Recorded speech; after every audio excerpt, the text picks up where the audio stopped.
Hey Lonnie, it's Skip Honard. I wanted to take a minute to thank you for everything you've done for Ivy Tech in Sellersburg and everything you've done for Ivy Tech statewide. We haven't done a lot of things together, but what we have done together has been very rewarding, and I want to thank you for all the time that you've spent with me, with the School of IT, with the School of Business, all the areas that we have been able to collaborate on. I can't speak to your time at the college in the 20th century.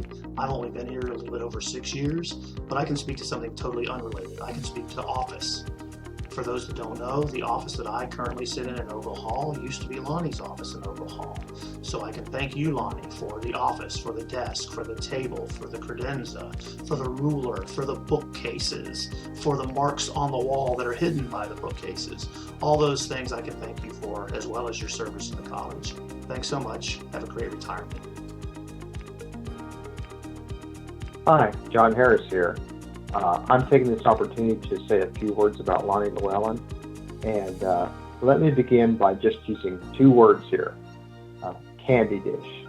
Kind of an odd way to start, don't you think? But let me explain. Over the years that we worked together, I spent a lot of time in Lonnie's office, and he had this candy dish on his desk. Well, we would be discussing just about anything, what was going on at the school, what we were going to do for the students, ideas that we had to make the programs better, items on a personal level, getting his advice on a lot of things, but all those things were done over the candy dish. And of course, as you can imagine, over the years, the dish got empty, we'd refill it. Lonnie would buy something to put in it, or I'd go out and buy a bag of candy, usually Lifesavers, and refill the dish. And so there were many discussions that we had, very valuable insights, and all those things were shared over that dish. Let me just say that Lonnie was much more than a boss.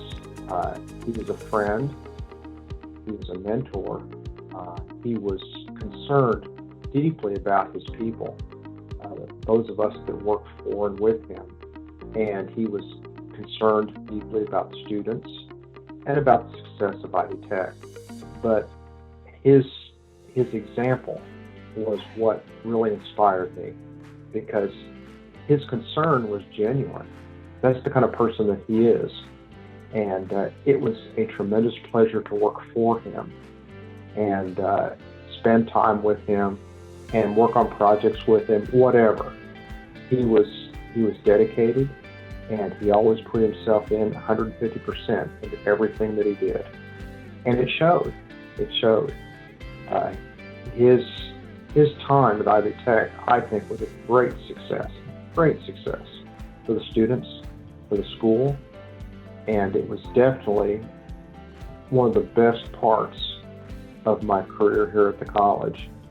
So anyway, there are many, many other things I could say about Lonnie, but unfortunately, I don't have the candy dish. So I'll keep it short and won't say much else. Only thank you, Lonnie. Thank you for everything that you've given to us. I hope you enjoy your retirement, do everything that you want to do, and enjoy the time off that you have earned. Very, very well earned. And thank you. Thank you. You'll never be replaced. You'll never be forgotten. And I just wish you the very, very best. Thanks, Lonnie. Bye.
I'm not sure that I can distill 30 years of memories and friendship into a few words. I will say, when I first met Lonnie, it was back in the 90s. It sounds like a long time ago. I had a different role on the campus, and Lonnie was teaching in Columbus. Everyone knew that Lonnie wanted to be closer to home, but we didn't have a position here in Sellersburg. Finally, a position opened up, and we posted the position. I remember that I had a call from the chief academic officer in Columbus. He told me that if I hired Lonnie here in Sellersburg, that he wouldn't speak to me again, and he would do whatever he could to get even. Well, Lonnie applied for the job, and that was an easy selection. I don't know that I ever did speak to that chief academic officer again. Anyway, Lonnie seemed to be heavily involved in lots of activities and initiatives right off the bat. One was articulation discussions with Vincennes University. It was a different time then, and people around today don't necessarily remember it, but those conversations were very contentious. Lonnie was one of the lead faculty in the state in negotiating with the faculty at Vincennes. And so while they were up at Vincennes doing a discussion, one of the faculty pulled out a file and unfurled this design blueprint on a table. And he looked at Lonnie and the other representatives from Ivy Tech, and he basically said, "This is what my students do at the end of their degree here at Vincennes." Lonnie told me later, he said, "I didn't have the heart to tell him that my students do that by the end of their first semester." And so that quality of what Lonnie has done in the classroom is always carried through. There was another time in which every program in the state was pushing to be independently accredited. We're accredited as an institution, of course, by the Higher Learning Commission, but each of our programs are also separately accredited or endorsed where they could be by other bodies. It was true in technology as well. And some of the states had taken various select technology programs through the individual accrediting process. And Lonnie and I were discussing doing that with some of our select programs as well. But Lonnie came to me and he said, "I think the whole technology division should go through the process." Keep in mind, this was the first time that it had been done anywhere in the state. And Lonnie took it upon himself to guide that process. It was a very nervous process, but I remember when the accreditors visited campus, they were very complimentary. And one of the greatest compliments I think I've ever been paid as a member of the faculty and staff here at Ivy Tech is when during the exit interview, one of the evaluators looked at us and said, basically, "I think I would be proud to send my son through any of these programs." And so we really want to thank Lonnie for everything that he's done. I want to thank him for all the memories that I have, particularly in talking about rebuilding hay presses and developing blueprints at Waverly Hills, watching the students present a plan for the town park in Utica, looking at the mock-ups that he's built for display around campus, and certainly more and more and more for that. Lonnie, enjoy your retirement.